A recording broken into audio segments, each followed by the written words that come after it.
긴급 속보입니다. 방금 미국 뉴욕에서 역대급 초유의 사태가 벌어졌어요. 세계 최고 음악 시상식 그래미가 시급해서 긴급 충격 성명을 발표했거든요. 전 세계 언론이 이 소식을 역대급 초유의 사태라고 긴급 속보로 다루고 있어요. 66년 그래미 역사상 단 한 번도 없던 실제 상황이 벌어진 겁니다. 미국 시상식이 왜 이렇게 시급했을까요? 미국 언론에서는 이걸 두고 결국 BTS가 정이었다, 이렇게 결론 내렸습니다. 이 콧대 높은 미국이 왜 갑자기 손에 들었을까요? 그 믿기 힘든 실제 상황, 지금 바로 시작합니다. 사건의 시작은 2026년 6월 16일이었습니다. 그래미를 운영하는 곳이 미국 레코딩 아카데미라는 단체인데, 이 단체가 갑자기 발표를 하나요. 내년 시상식에 새 부문 5개를 신설하겠다고요. 그 중에 하나가 문제였어요. 이름이 뭐냐? 최우수 아시안 팝 퍼포먼스 부문이었어요. 이름만 들으면 좋아 보이잖아요. 아시아 음악을 위한 상을 따로 만들어준다니까요. 그런데 이게 알고 보면 아주 묘한 함정이 있었답니다. 자격 조건을 딱 걸어놨는데요. 아시아 언어를 의미 있게 사용한 곡이어야 한다는 거였어요. 여러분, 이게 왜 함정이냐면요. K-팝 노래들 요즘 절반 이상이 영어잖아요. BTS도 영어 가사가 많고요. 결국 이 부문은 뭐냐? 너희 아시아 애들은 여기서 놀아라 하고 방 하나 따로 빼주는데, 그 방에 들어가려면 한국말로만 노래해야 된다는 얘기였어요. 앨범상, 노래상 같은 큰 상 후보로는 나오지 말고요. 미국의 이름 있는 매체 하나가 그 자리에서 딱 짚어냈어요. 이건 아시아 아티스트를 위한 배려가 아니라 뒷방으로 몰아넣는 거다라고요. 큰 무대에는 못 서게 하고 구석에 방 하나 따로 내주는 거잖아요. 겉으론 배려처럼 보이지만 사실은 격리라는 얘기였죠. 그런데 여기서 재미있는 게 또 있어요. 이 부문을 맡을 때 아카데미 안에 골드뮤직 얼라이언스라는 조직이 관여했다고 해요. 아시아계 음악인들 모임이거든요. 그러니까 아카데미는 뭐라고 얘기했냐? 아시아 분들이 원해서 만든 거예요 라고 했어요. 그런데 정작 아시아에서 제일 큰 아티스트인 BTS가 그 상을 안 받겠다고 나온 거니까요. 이게 앞뒤가 안 맞잖아요. 배경 하나만 더 말씀드릴게요. 이게 왜 이렇게 큰 사건이 되냐면요. BTS는 그래미랑 인연이 좀 깊거든요. 2019년에 우리나라 아티스트 최초로 이 아카데미 정회원, 그러니까 투표권 있는 회원이 됐어요. 2021년, 2022년 연달아 후보에 올랐는데 상은 계속 못 받았답니다. 세계 최고 인기 그룹인데도요. 그렇게 몇 년 마음에 담아뒀던 앙금이 있었는데 이번에 새 부문 만든다니까 다들 이제 상 하나 줄 모양이다 했겠죠. 그런데 뚜껑을 열어보니 그게 아니었던 겁니다. 이때부터 상황이 심상치가 않았어요. 미국 안에서도 이거 좀 이상한데 하는 얘기가 슬슬 나오기 시작했고, 한국에서도 팬들이 술렁이기 시작했어요. 그리고 정확히 6월 발표 후 6주가 지난 어느 여름날 우리 청년 7명이 조용히 폭탄 하나를 던집니다. 2026년 7월 29일 아침이었어요. BTS 멤버 7명이 약속이라도 한 듯이 동시에 인스타그램에 똑같은 글을 하나씩 올려요. 팬들이 이런 걸 동시 포스팅이라고 부르는데요. 7명이 한 몸처럼 움직였다는 뜻이거든요. 무슨 내용이었냐? 짧았어요. 길지도 않고 화내지도 않았답니다. 우리는 우리 음악이 지역이나 언어로 나뉘어서 평가받는 걸 원하지 않는다. 음악은 음악 그 자체로 들려야 한다. 그래서 2027년 그래미 어워즈에는 곡을 출품하지 않기로 결정했다. 여러분, 이 문장 참 정중하죠? 욕도 없고 삿대질도 없어요. 그런데 이게 얼마나 무서운 얘기인지 아시나요? 세계 최고 시상식에다가 대놓고 우리는 안 가겠다, 이거예요. 그것도 지금 지구상에서 가장 인기 많은 그룹이 말입니다. 이 글이 올라오고 3분도 안 돼서 인스타그램이 마비되기 시작했어요. 팬들은 팬대로 놀라고 기자들은 기자대로 뛰기 시작했죠. 뉴욕타임스가 그날 아시아판 톱 기사로 걸었어요. 제목이 이랬거든요. BTS, 그래미의 새 아시안 팝 부문에 반발해 출품 거부. 로이터, 가디언, AP통신 다 붙었어요. 우리 청년들 인스타 글 하나가 전 세계 뉴스룸을 흔든 거죠. 이때 그래미 쪽 반응이 볼만했답니다. 다음날, 그러니까 7월 30일에 그래미 CEO 하비 메이슨 주니어라는 분이 성명을 냅니다. 메이슨 씨가 뭐라고 했냐면요. BTS의 결정을 존중합니다. 하지만 오해가 좀 있는 것 같습니다. 이 부문은 아시아 아티스트를 배제하는 게 아니라 오히려 조명하려는 겁니다. 이 말이 참 애매하죠? 존중한다면서 오해라고 하고요. 우리말로 하면 네 뜻은 알겠는데 네가 잘못한 거야. 이런 식이잖아요. 그러니까 팬들이 더 화가 났어요. 그런데 여기서 진짜 어이없는 일이 하나 벌어집니다. 그래미 공식 인스타그램하고 트위터에서 갑자기 BTS 관련 영상들이 하나둘 사라지기 시작한 거예요. 2021년 다이너마이트, 2022년 버터, 이런 그래미 무대 영상이 조용히 삭제되고 있더라 이거죠. 팬들이 스크린샷 캡처해서 다 퍼뜨렸어요. 그래미가 삐졌다 이러면서요. 국내 MBC 뉴스에도 이 얘기가 나왔답니다. 세계 최고권위 시상식이라는 데가 이런 옹졸한 짓을 하니까 미국 팬들 사이에서도 야, 이건 좀 아니지 하는 반응이 나왔어요. 여기까지가 사건 발생 이틀 사이의 일이에요. 그런데 진짜 볼거리는 그 다음이었죠. 8월 1일, 그러니까 성명 낸 지 사흘 뒤였어요. BTS가 미국 뉴저지주에 있는 매트라이프 스타디움이라는 데서 월드 투어 개막 공연을 열었답니다. 이 경기장이 어떤 곳이냐? 우리로 치면 잠실 주경기장 2개 붙여놓은 크기예요. 미식축구 슈퍼볼 결승전 하는 곳이거든요. 수용 인원이 8만 명이고요. 그런데 이 공연에 이틀 동안 몰린 관중이 몇 명이었냐? 약 15만 명이었어요. 이틀 연속 매진. 표를 못 구해서 경기장 밖에서 스피커 소리만 듣고 있던 팬들이 또 수천 명이었다고 합니다. 미국 뉴욕타임스가 이 광경을 취재하러 갔었는데요. 기자가 뭐라고 썼냐면요. 그래미가 이 관중을 잃었다 라고 썼어요. 이 공연에서 결정적인 장면이 하나 나옵니다. BTS 리더 RM이 무대 중간에 마이크를 잡더니 애드리브를 하나 던져요. 이게 뭐였냐면요. 아리랑이 그래미보다 크다 였어요. 영어로 아리랑이 그래미보다 위에 있다 이런 뜻이었죠. 15만 관중이 이 한마디에 뒤집어졌어요.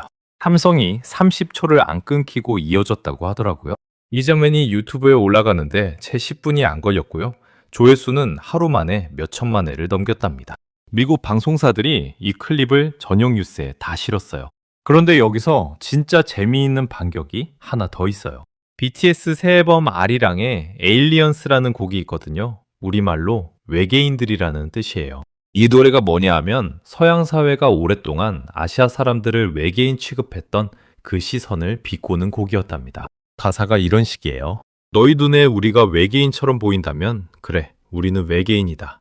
그런데 우리 노래는 너희가 이미 따라 부르고 있잖아.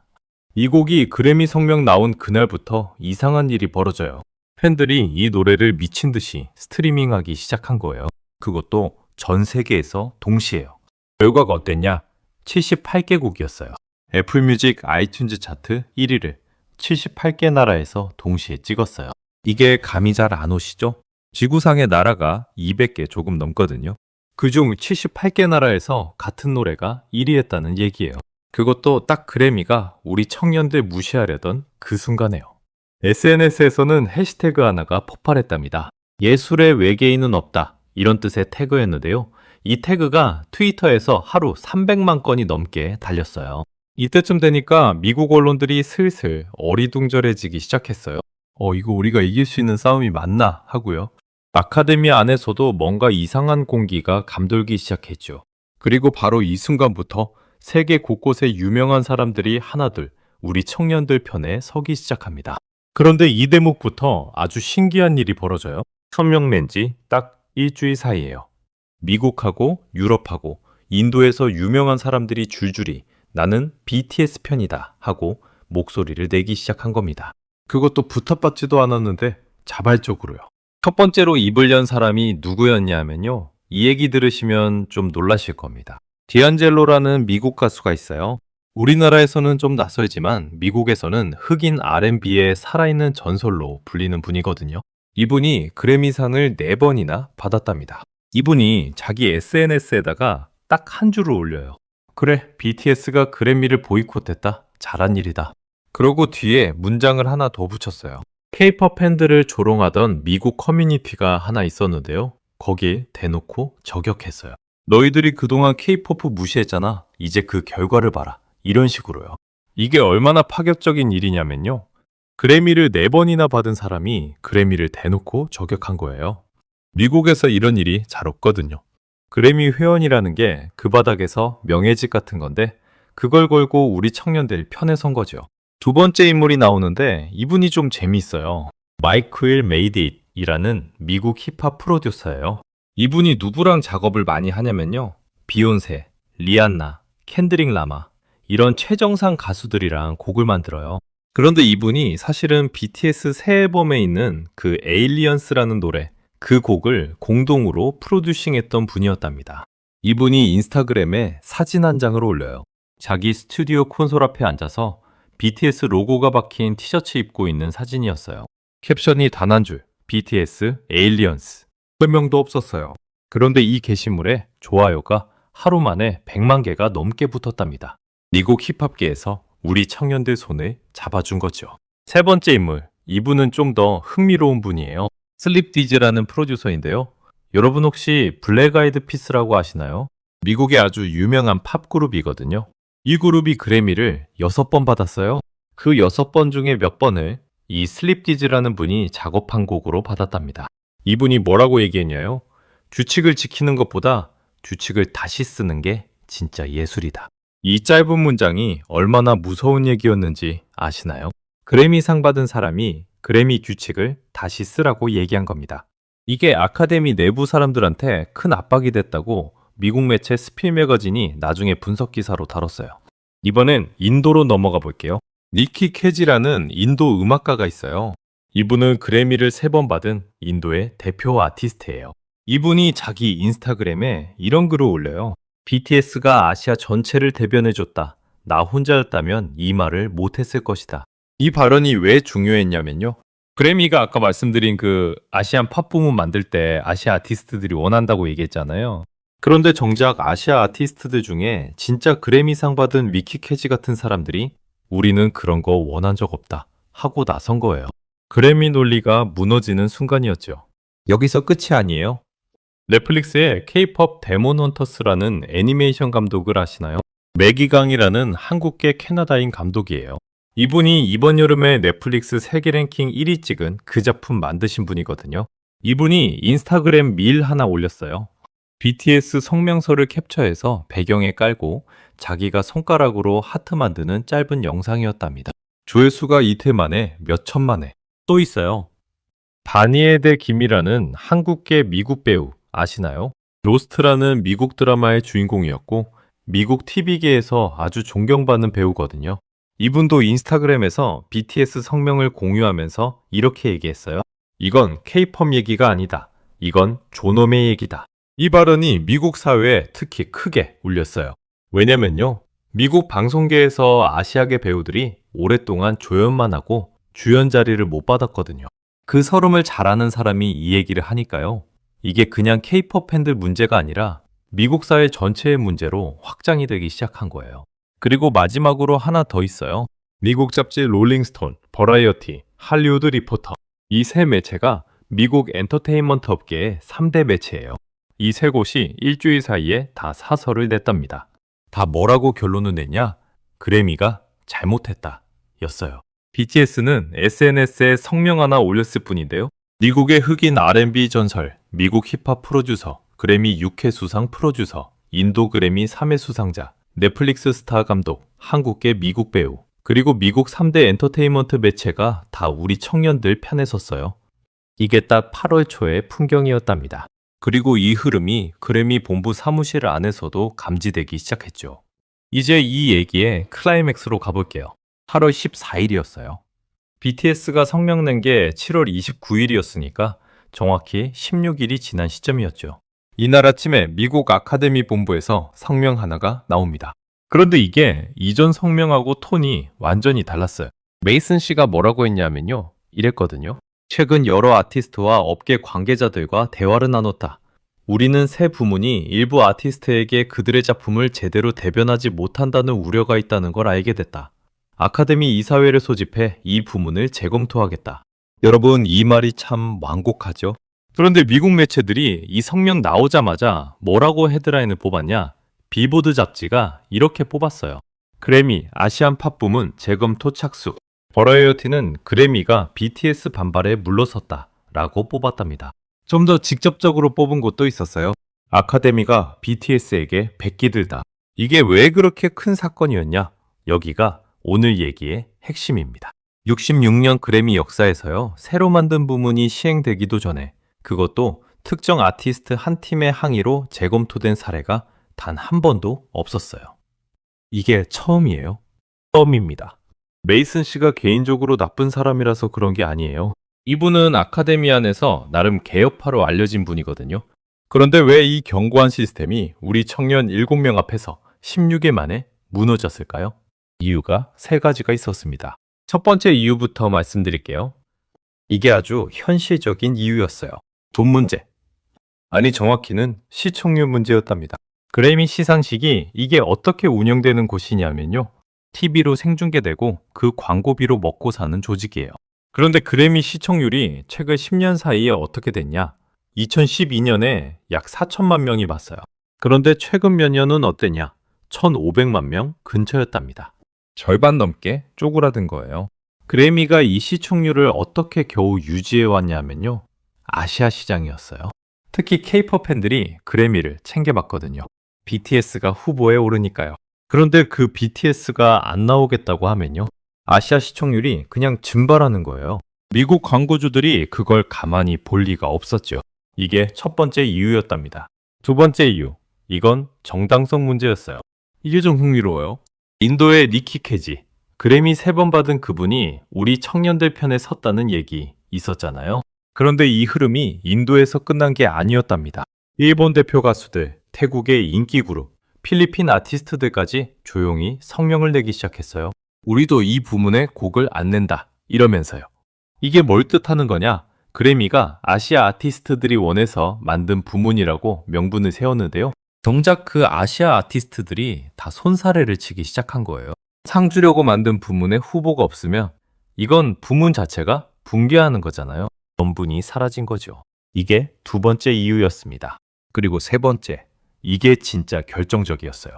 언론이 등을 돌리기 시작한 겁니다. 미국 언론이 아카데미하고 그동안 어떤 관계였냐? 이게 참 미묘해요. 서로 봐주고 서로 띄워주는 관계였거든요. 그래미가 잘 굴러가야 매체들도 콘텐츠가 나오고 광고도 붙고 그러니까요. 그런데 이번엔 달랐답니다. 뉴욕타임스가 8월 초에 사설을 하나 내요. 제목이 이랬거든요. 그래미의 아시안 팝 부문은 왜 존재하지 말아야 하나? 이 사설이 뭐라고 결론을 냈냐면요, 아카데미는 다양성을 존중한다고 주장하지만 실제로는 비영어권 음악을 본선에서 밀어내는 벽을 세웠을 뿐이다. 이게 뉴욕타임스 사설이에요. 미국에서 이 사설이 갖는 무게가 얼마나 큰지 아시나요? 이건 그냥 기사가 아니라 미국 지식인 사회의 입장 표명이거든요. 가디언도 붙었어요. 그래미의 오랜 관성이 무너지고 있다, 이런 톤으로 사설을 냈답니다. 롤링스톤은 아예 그래미 CEO 인터뷰를 실으면서 인터뷰 마지막 문장에 편집자 줄을 달았어요. 메이슨의 답변은 방어적이었다라고요. 여러분, 미국 언론이 이렇게 한 목소리로 아카데미를 때리는 게 그리 흔한 일이 아니에요. 이 압박이 8월 초 2주 사이에 아카데미 사무실로 밀려들었어요. 이 사회 안에서도 이건 못 버틴다 하는 얘기가 나오기 시작했다고 미국 매체가 나중에 보도했죠. 이 세 가지가 겹치니까요. 시청률 붕괴 위험, 아시아 아티스트 이탈, 언론의 십자포화. 여기에 세계 곳곳 유명인들 지지까지 붙었으니까요. 아카데미가 버틸 방법이 없었답니다. 그래서 8월 14일 아침에 100기가 올라간 거예요. 66년 만에 처음 새로 만든 부문을 시행 전에 재검토하는 초유의 결정이 내려진 겁니다. 시행 전이라는 게 어떤 의미냐면요, 아직 후보 접수도 시작 안 됐거든요. 접수 시작이 8월 21일이었어요. 그러니까 접수 개시 딱 일주일 전에요, 부문 자체가 흔들리기 시작한 겁니다. 우리 청년 7명이 인스타그램에 글 하나 올린 지 정확히 16일 만이었죠. 세계에서 제일 견고하다고 알려진 시상식이 청년 7명의 한마디에 자기가 만든 규칙을 다시 검토하겠다고 나선 그날이었어요. 미국 방송에서 이 뉴스를 다루는데요, 앵커 하나가 이런 얘기를 했답니다. 우리는 오늘 세계 음악 시장의 힘의 균형이 바뀌는 순간을 목격하고 있다. 이 말이 뭘 뜻하는지 이어서 좀 더 자세히 짚어드릴게요. 그런데 이쯤에서 궁금하실 겁니다. 아니, 이런 일이 이번이 처음이야 하고요. 사실은 아니었답니다. 그래미가 이런 논란을 겪은 게 한두 건이 아니었거든요. 그런데 이번이 왜 유독 결과가 달랐냐, 그 얘기를 좀 해드릴게요. 시간을 잠깐 거슬러 올라가 볼게요. 2017년이었어요. 미국의 세계적인 흑인 여가수 비욘세 아시죠? 이분이 레모네이드라는 앨범을 냈어요. 미국 흑인 여성의 삶을 담은 앨범인데요. 미국 평단이 다 그의 최고의 앨범이라고 극찬했답니다. 그런데 그래미 앨범상은 누가 받았냐? 아델이라는 백인 여가수가 받았어요. 그런데 여기서 재미있는 일이 벌어져요. 아델이 상을 받으러 무대에 올라가서 뭐라고 얘기했냐? 이 상은 제게 아닙니다. 비욘세가 받았어야 하는 상이에요. 이러더라고요. 자기가 받은 상을 자기가 부정한 겁니다. 그 정도로 그래미 심사가 이상했다는 얘기죠. 2018년에는 캐나다 힙합 스타 드레이크가 그래미 받으면서 무대에서 이렇게 얘기했어요. 우리에게 이 상은 필요 없다. 상 받는 사람이 상을 필요 없다고 한 거예요. 이유가 뭐였냐? 흑인 힙합 아티스트들이 그래미 본상, 그러니까 앨범상, 노래상, 이런 큰 상 후보에 잘 안 오르니까요. 그 불만을 대놓고 터뜨린 거였답니다. 2020년에는 위켄드라는 미국 R&B 가수, 이분이 후보에 아예 하나도 못 올랐어요. 그 해에 세계에서 가장 많이 팔린 앨범을 낸 사람인데도요. 이분이 뭐라고 했냐? 그래미는 부패했다. 이러고는 자기 곡을 앞으로 그래미에 안 낸다고 선언해버렸어요. 2023년에는 푸에르토리코 스페인어 가수 배드버니, 이분이 세계에서 스포티파이 스트리밍 1위를 몇 년째 하는 분인데요. 앨범상 후보에 못 올랐어요. 왜냐? 스페인어라서요. 이때도 미국 안에서 난리가 났었죠. 여러분 여기서 눈치채셨을 겁니다. 뭔가 패턴이 있잖아요. 흑인 아티스트, 라틴 아티스트, 그리고 이제 아시아 아티스트. 영어 안 쓰거나 백인 아니면 큰 상에서 계속 밀린다는 이 패턴이요. 66년 그래미 역사에 흐르던 오래된 관성이었답니다. 개인 잘못이 아니라 시스템의 문제라는 얘기죠. 그런데 여기서 진짜 흥미로운 게 뭐냐 하면요. 앞선 사람들은요. 위켄드도 드레이크도 다 화를 냈어요. 상 받고 던져버리기도 하고 상 안 받겠다고 소리치기도 했죠. 그런데 결과가 어땠냐? 그래미가 그 사람들 얘기 듣고 뭘 바꿨냐? 안 바꿨어요. 그냥 시간이 지나면서 흐지부지 넘어갔답니다. 그런데 우리 청년 7명은요. 화를 안 냈어요. 소리도 안 질렀고요. 그냥 짧게 정중하게 얘기했어요. 우리는 안 갑니다. 그런데 16일 만에 그래미가 무너졌죠. 왜 이런 차이가 났을까요? 여기가 이 얘기의 진짜 핵심이에요. 이유는 하나였답니다. BTS는 이미 그래미가 필요 없는 위치에 올라가 있었거든요. 이게 무슨 얘기냐? 지금부터 보여드릴게요. 2026년 3월 20일에 BTS가 새 앨범 아리랑을 냈어요. 우리 청년들이 다 군대 갔다 와서 완전체로 낸 첫 앨범이었답니다. 이 앨범이 나온 첫날에 스포티파이라는 세계 최대 음원 사이트에서 몇 회가 재생되냐? 약 1억 2천만 회. 하루 만에요. 이게 감이 잘 안 오시죠? K-POP 그룹 앨범 중에는 첫날 재생 최고 기록이었어요. 미국 빌보드 앨범 차트라는 게 있어요. 이게 미국 음반 시장의 국가대표 순위거든요. 이 차트에서 아리랑 앨범이 1위로 데뷔했답니다. 그리고 3주 연속 1위를 지켰어요. 이게 왜 대단한 거냐면요. K-POP 그룹이 이 차트에서 3주 연속 1위 한 건 이번이 처음이었죠. 그리고 이 앨범을 들고 우리 청년들이 세계 투어를 시작했어요. 이름이 아리랑 월드 투어. 23개 나라, 34개 도시, 88번 공연. 이게 딱 4개월 동안의 일정이었답니다. 그리고 이 88번 공연이 어떻게 되냐? 전석 매진. 표를 안 판 자리가 없었어요. 그 중에서도 진짜 놀라운 장면이 하나 있었답니다. 2026년 7월 19일이었어요. 미국 뉴저지 매트라이프 스타디움에서 피파 월드컵 결승전이 열렸거든요. 이번 월드컵이 미국, 캐나다, 멕시코 세 나라가 공동 개최한 대회였잖아요. 이 결승전 하프타임 쇼, 그러니까 전반전 끝나고 하는 공연에 누가 무대에 섰냐 하면요. 팀이었어요. 첫 번째가 팝의 여왕이라 불리는 마돈나, 두 번째가 콜롬비아의 세계적인 가수 샤키라, 세 번째가 캐나다 팝스타 저스틴 비버, 그리고 여기에 우리 청년들이 같이 무대에 섰답니다. 이 세 사람하고 나란히요. 이 하프타임 쇼가 얼마나 큰 무대냐 하면요. 슈퍼볼 하프타임 쇼보다 시청자가 많아요. 전 세계에서 몇 명이 봤냐? 정확한 숫자는 안 나왔지만 15억 명 이상이 봤다고 추정됐어요. 지구 인구 5명 중에 1명이 우리 청년들을 본 거죠. 그것도 마돈나, 샤키라, 저스틴 비버하고 같은 자리에서요. 여러분 여기까지 들어보시면 아시겠죠? BTS한테 그래미가 필요했을까요? 그래미한테 BTS가 필요했을까요? 그래서 우리 청년들 성능이 그렇게 짧고 정중할 수 있었던 겁니다. 화낼 필요가 없었으니까요. 소리 지를 필요가 없었으니까요. 그냥 우리는 안 갑니다. 이 한마디로 충분했어요. 왜냐면 이미 세계가 그들을 보고 있었거든요. 이게 위켄드도 못하고 드레이크도 못했던 일이었답니다. 그분들은 미국 안에서 스타였지만 그래미가 없으면 미국 밖에서는 힘이 좀 약했거든요. 그런데 우리 청년들은 이미 지구 반대편까지 자기 팬을 갖고 있었어요. 그래서 그래미가 오히려 매달릴 수밖에 없었던 거죠. 미국의 세계적인 음악 잡지 롤링스톤이 이번 앨범 리뷰에서 이런 문장 하나를 남겼답니다. BTS는 상을 받으러 오는 사람들이 아니다. 상이 그들에게 가야 한다. 이 한 문장에 이번 사건의 모든 게 담겨 있었어요. 이제 이야기를 마무리 지어야 하는데요. 끝맺기 전에 여러분한테 사진 한 장 얘기를 하고 싶어요. 여러분이 상상해 보시면 좋겠어요.